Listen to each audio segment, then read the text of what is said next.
Morning class. Today we are going to study chapter number 36 to 40. Okay. I think 36 is already done. Yes, ma'am. We have to start From from 38. 38. Yes, ma'am. Yes. Okay. Technology that transformed society. Okay. We are seeing great changes in the technology. Things are going from better to the best 100 years ago. No one could imagine that a handset would used to talk with family and friends. Could anyone imagine 50 years ago that one can chat with the people sitting somewhere across the globe? Let us read about some innovation that has transformed our society. Okay, so in this chapter we are going to study about the innovations, the creativity that has been done by the people of different countries, and they have evolved and invented different kind of things by which we can make our life easier. In the sense, like whatever we was not able to do at the earlier times, now it is quite easy for us. Like in the earlier times we were not able to communicate with each other, those who are living at far, मतलब बहुत जो दूर लोग रहते थे उनसे हम बात नहीं कर पाया करते थे. But now it is quite easy. How? Why? Because the phones are there, net is there, internet facility is there. Even that now we can see the people from here to there. मतलब जहाँ हम लोग कहीं भी बैठे दूर किसी भी पर्सन को हम आराम से देख सकते हैं. कैसे? By video calling. आजकल कोई भी जानकारी आपको लेने के लिए किताबों और इसकी ज़रूरत नहीं पड़ती है. हम क्या कर सकते हैं? सिंपली एक मोबाइल से ही सारी दुनिया की जानकारी हम पता लगा सकते हैं. तो इन इनोवेशंस में सबसे बड़ा हाथ जिनका है उनके बारे में हम बात करने जा रहे हैं. पहला है इंटरनेट. इंटरनेट ने आप लोग कितने जानते हो कितना ज़्यादा हमारे लिए लाइफ हमारी कितनी कर दी है, बहुत ही ज़्यादा ईजी कर दी है. The internet sometimes called simply the net is a worldwide system of computer networks, a network of networks in which users at any one computer can, if they have permission, get information from any other computer and sometimes talk directly to the users at other computers. तो हम क्या कर सकते हैं? Internet के through अगर हमारे पास permission हो हम किसी भी आदमी की इंफॉर्मेशन क्या कर सकते हैं? निकाल सकते हैं. उसके अलावा किसी दूसरे के कंप्यूटर की इंफॉर्मेशन भी निकाल सकते हैं. उसके अलावा एक कंप्यूटर पर बैठा आदमी दूसरे कंप्यूटर के आदमी से बात कर सकता है. ठीक है. It was conceived by the Advanced Research Project Agency of the US government in 1969. तो इंटरनेट का आविष्कार जो कह सकते हो कि इसकी शुरुआत किसने करी? Advanced research projects agency ARPA जो कि यूएस गवर्नमेंट की एक बहुत बड़ी एजेंसी है, उसने इसकी शुरुआत करी थी किसमें? 1969 में. The original aim was to create a network that would allow users of a research computer at one university to talk to research computers at other universities. मतलब उसका मेन मकसद क्या था? शुरुआत में उसका मकसद क्या था कि जो कंप्यूटर पे जो रिसर्चेस हो रही हैं उनका ट्रांसफॉर्मेशन किया जा सके. मतलब कि जैसे आज रात में आपने कोई चीज़ इनोवेट करी, ठीक है, और दूसरी यूनिवर्सिटीज़ के बच्चे भी उसे क्या कर रहे हैं? उस पर रिसर्च कर रहे हैं. तो वो दोनों ही अपने रिसर्च को मर्ज कर सके. क्या कर सके? मर्ज कर सके. तो इसके लिए एक IT हब के रिसर्चर्स ने ही अपने आप में ये रिसर्च करी और उस रिसर्च के दौरान ये सारी चीज़ें प्राप्त हुई और आज हम इंटरनेट का यूज़ हर आदमी कर रहा है. पहले इसका यूज़ केवल और केवल पढ़ाई के लिए ही किया जाता था.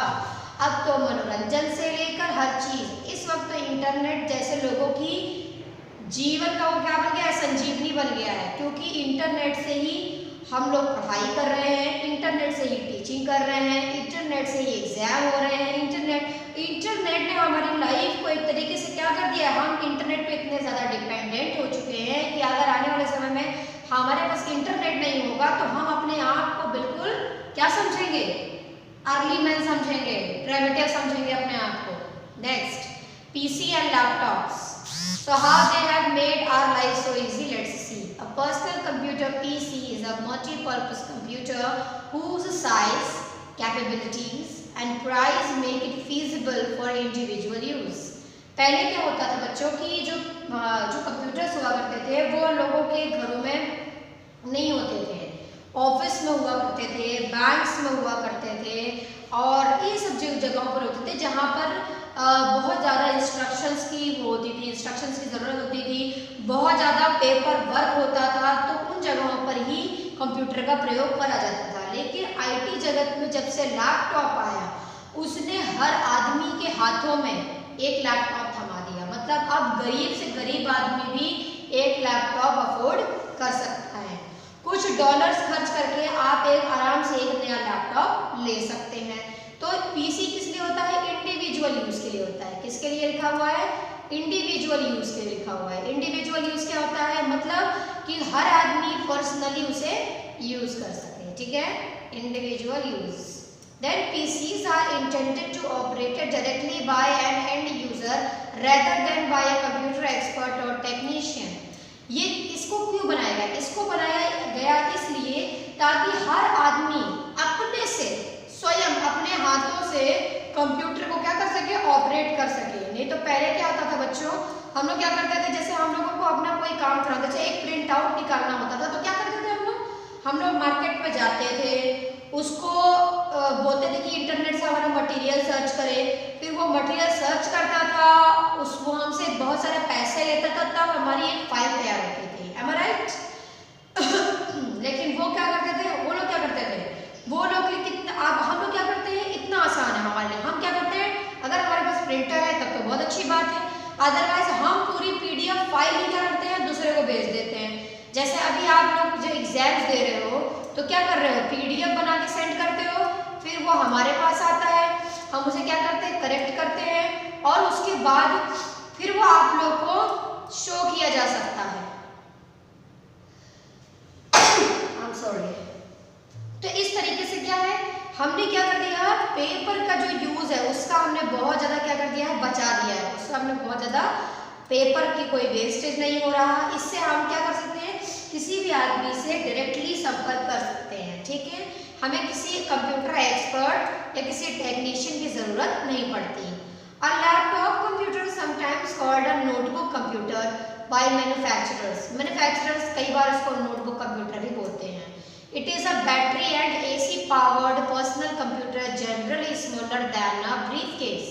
ये ब्रीफकेस से भी क्या होता है, छोटा होता है, और छोटा होने के कारण आप इसे कहीं भी एक जगह से दूसरी जगह ले जा सकते हो। तो that can be easily transported and conveniently used in temporary spaces such as on airplanes, in libraries, temporary offices and at meetings। तो क्या हो सकता है, बहुत सारी चीजें इसमें यूज होती है, जैसे conveniently used in temporary spaces। इन्हें क्या कहते हैं, टेम्परेरी स्पेसेस पर यूज करा जाता है, जैसे कि एयरप्लेन्स में, लाइब्रेरीज में, टेम्परेरी ऑफिसेज में और मीटिंग्स में इसका यूज करा जाता है। अब हर जगह तो आप बड़ा वाला जो डेस्कटॉप होता है उसे नहीं कर सकते ना, उसे हर जगह ले जाया तो नहीं कर सकता। इसके लिए पीसी जो है वो बहुत ही हेल्प करता है हम लोग की। नेक्स्ट है आपका mobile phones. Mobile phone is a wireless handheld device that allows the user to make calls and send text messages among other features। The earliest generation of mobile phones could only make and receive calls। These mobile phones may also be known as cellular phones or simply cell phones।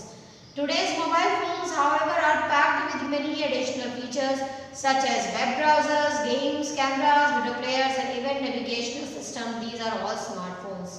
इसके बारे में तो मुझे बताने की जरूरत नहीं है, आप लोग सब जानते हैं स्मार्टफोन के बारे में, क्योंकि आप लोग अभी यूज भी कर रहे हो।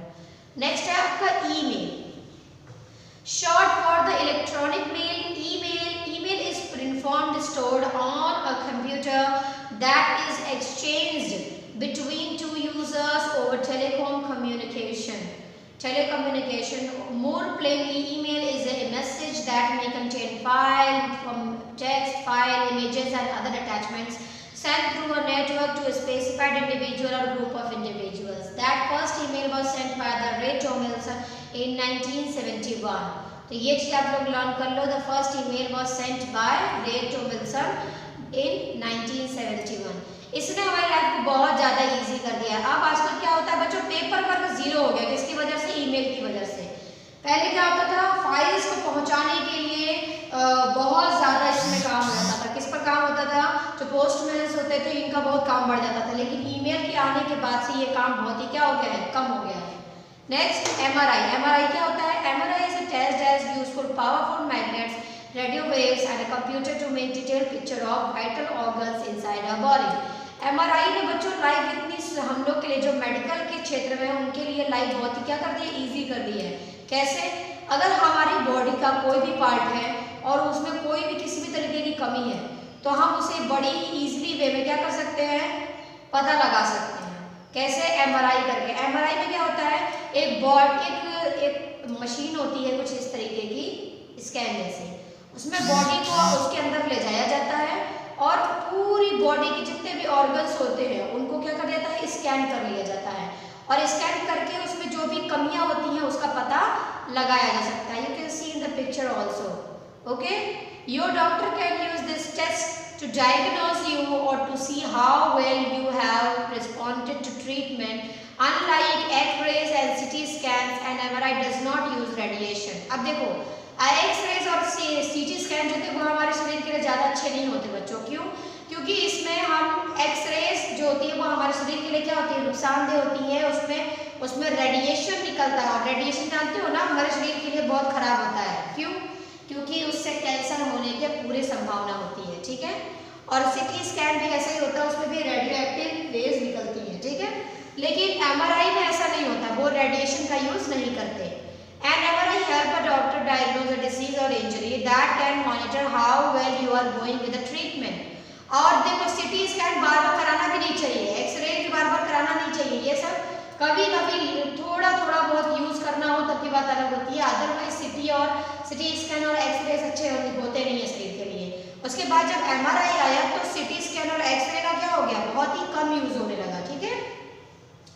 तो MRI क्या करता है, एक तरीके से जैसे किसी आदमी के शरीर के अंदर कोई कमी हो रखी है तो उससे हम रोज जो भी पेशेंट होता है वो रेगुलरली चेक कर सकता है. लेकिन रेगुलरली CT स्कैन नहीं कराया जा सकता, वो कॉस्टली भी होता है और उतना शरीर के लिए अच्छा भी नहीं होता है. नेक्स्ट क्या है आपका GPS that is global positioning system. ये लर्न कर लेना, हो सकता है एग्जाम में आ जाए. is a network of orbiting satellites that send precise detail of their position in space back to Earth. The signals are obtained by GPS receivers such as navigation devices and are used to calculate the exact position, speed and time at a given location. तो GPS ने क्या कर दिया, हमारी life को कैसे easy कर रखा है. जो लोग ट्रांसपोर्ट के बिजनेस में है उनके लिए GPS बहुत ही ज़्यादा क्या है, फायदेमंद है. जैसे कि जो ट्रेन्स होती है, जैसे मेट्रो ट्रेन होती है, वो किससे चलती है, वो भी GPS सिस्टम के थ्रू चलती है. शिप जितनी होती है सब GPS सिस्टम के थ्रू चलती हैं. एरोप्लेन जितने होते हैं, हेलीकॉप्टर्स, ये सब GPS सिस्टम के थ्रू चलते हैं. क्यों? क्योंकि इन्हें ये नेटवर्क से जुड़े रहते हैं और इन्हें बताना पड़ता है कि यहाँ पर आप स्टेशन पर रुकिए, यहाँ पर आप इतनी ज़्यादा दूरी पर हैं, इतनी स्पीड में आप चलाएंगे तो आप इतने पर पहुँच जाएंगे, तो ये रनवे पर पहुँच जाएंगे. ये सारी चीज़ें किससे पता चलती हैं, सब GPS से पता चलती हैं. इसलिए GPS का यूज बहुत ज़्यादा इम्पोर्टेंट है. ठीक है.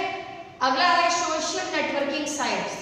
सोशल नेटवर्किंग साइट्स जैसे आप देख सकते हो कौन कौन सी है. सोशल नेटवर्किंग मतलब जहाँ नेटवर्क दो लोगों के मध्य ना हो बल्कि पूरी सोसाइटी से आप जुड़े हो. फेसबुक से हम पूरी सोसाइटी से जुड़ जाते हैं. ट्विटर नहीं है ये हाँ ये ट्विटर ही है, सॉरी ट्विटर ही है. ये गूगल प्लस है, ये आपका इन है इंटेल वाला, ये बिंग है, इसका मुझे नहीं पता है, इसका पिंटरेस्ट है ये, और इसका मुझे नहीं पता है. ये तीनों का क्या होता है आप लोग जानते होंगे. ये कुछ कैमरा है, वीडियो कैमरा है आई थिंक. इसके बाद इन दोनों के बारे में मुझे नहीं पता है. चलो ठीक है. तो ये सारे जो स्टैंडर्ड साइट्स हैं ना, हाँ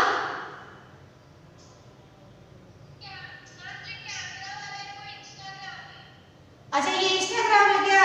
अच्छा मैं इंस्टाग्राम यूज नहीं करती हूँ ना बेटा, इसलिए मुझे पता नहीं है. ये ग्रीन वाला क्या है?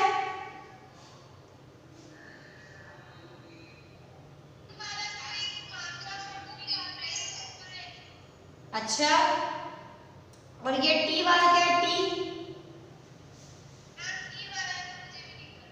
अच्छा चलो कोई नहीं, आगे बढ़ते हैं। Social networking sites have different rules for the establishing connections, but they often allow users to view the connections of a confirmed connection and even suggest further connections based on the person's established network. Some social networking websites like LinkedIn are used for the establishing professional connections, while sites like Facebook straddle the line between private and professionals. There are also many networks that are built for the specific user base, such as cultural and the political groups within a given area or even traders in the financial markets.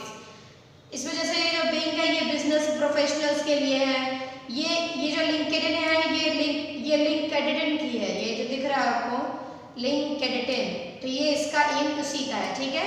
तो ये सब क्या sites हैं? ये सब professional sites है। Professional sites मतलब जिसमें प्रोफेशनल एक कंपनी से दूसरी कंपनी में जुड़े होते हैं और वो व्यापार में होने वाले घाटे सौदे और उनके जो कह सकते हो आप लोग जो भी वो लोग काम करते हैं, जो भी प्रोफेशनल प्रैक्टिसेस होती हैं उन पर बेस्ड होते हैं ये सारे नेटवर्किंग सिस्टम्स। हर प्रोफेशनल हर जितने भी हैं सबका अपना अपना पर्पस होता है। फेसबुक क्या है? फेसबुक एक पॉलिटिकल कह सकते हो वो भी है और ये फ्रेंड्स बनाने का जरिया भी है और एक तरीके से नॉलेज पाने का जरिया भी है। लेकिन ट्विटर जो है वो एक social networking site specially political based है, मतलब पॉलिटिक्स में जितने भी लोग हैं वो ट्विटर पे जरूर रहते हैं, ठीक है। तो अब हम देखो कुछ common social networking sites are Facebook, Twitter, LinkedIn, Google plus, Pinterest and Instagram. ये सब क्या है? सोशल नेटवर्किंग साइट्स है जो कि हमें इजीली ऑनलाइन कंटेंट अवेलेबल कराती है, ठीक है। नेक्स्ट है आपका online shopping and e commerce.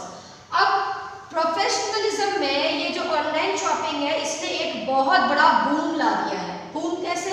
कि एक जमाना था जब हम शॉपिंग करते थे तो हम दुकान पर जाते थे, खुद खर्च करते थे, ट्रैफिक में फंसते थे, बहुत सारा समय बर्बाद करते थे और तब दुकान पे जाते थे लेकिन अपने मन का सामान खरीद कर नहीं ला पाते थे, क्योंकि आपको वही सामान खरीद पाते थे जो आप किसी फिक्स दुकान पे जाते थे और आपको ये पता होता था कि इस दुकान में सामान सही मिलता है। लेकिन now there is not such like situations.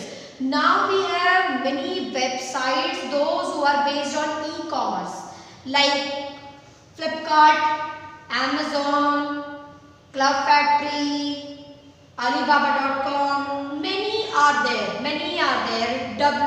even that some shops are there, those who are having their own e-commerce handle, like W for women, you know, it is also a shop on the offline and it is also available on the online. Like Manyavar Mohe also have a website and even that you can purchase the thing on the same rate from online and offline। मतलब क्या कि अगर आप कुछ तो ऐसे sites हैं जिनका सामान आप ऑफलाइन खरीदोगे तो भी उसी दाम का मिलेगा और ऑनलाइन खरीदोगे तो भी उसी दाम का मिलेगा। तो ये हमारे लिए बहुत ही अच्छी बात है कि हम अगर ऑनलाइन मंगाना चाहें तो भी हमारा कोई खर्चा नहीं लगेगा और अगर हम वैसे जाते हैं ऑनलाइन ऑफलाइन जाते हैं तो भी हमें सामान मिल जाता है। तो पहले क्या होते थे लोग, ऑफलाइन स्टोर्स होती थी और अब क्या है, वेब स्टोर्स है। वेब स्टोर्स मतलब जिस भी स्टोर पे आप खरीदना चाहते हो सामान, वो सामान आपके घर पर आ जाता है। तो इससे आपका समय क्या होता है, बहुत ज़्यादा बच जाता है। अब तो बच्चे ऑनलाइन शॉपिंग ही करते हैं, है ना। नेक्स्ट है आपका ATM stands for automated teller machine. बहुत लोग इसको ऑटोमेटिक पता नहीं क्या क्या मशीन बोलते हैं, लेकिन ये आप कर लो ऑटोमेटेड टेलर मशीन है। It's a specialized computer that makes it convenient to manage your money. For example, almost all ATMs allow you to withdraw money and many allow you to make deposit. So यहाँ पे ATM की बात करने जा रहे हैं हम। ATM तो बहुत ही फेमस है, सब लोग जानते हैं ATM के बारे में, क्या करते हैं वहाँ से मनी निकालते हैं। लेकिन अब तो लोगों के जेब में है ATM। कैसे? बाय पेमेंट ऐप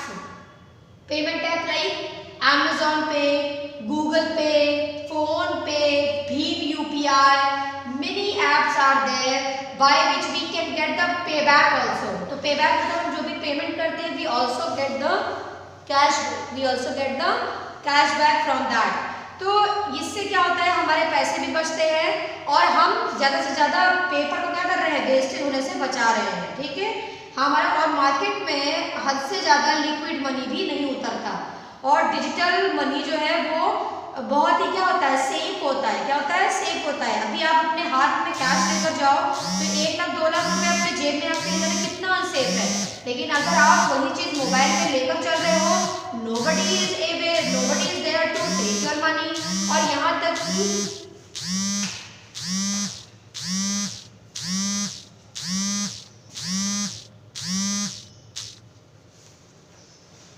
ठीक है.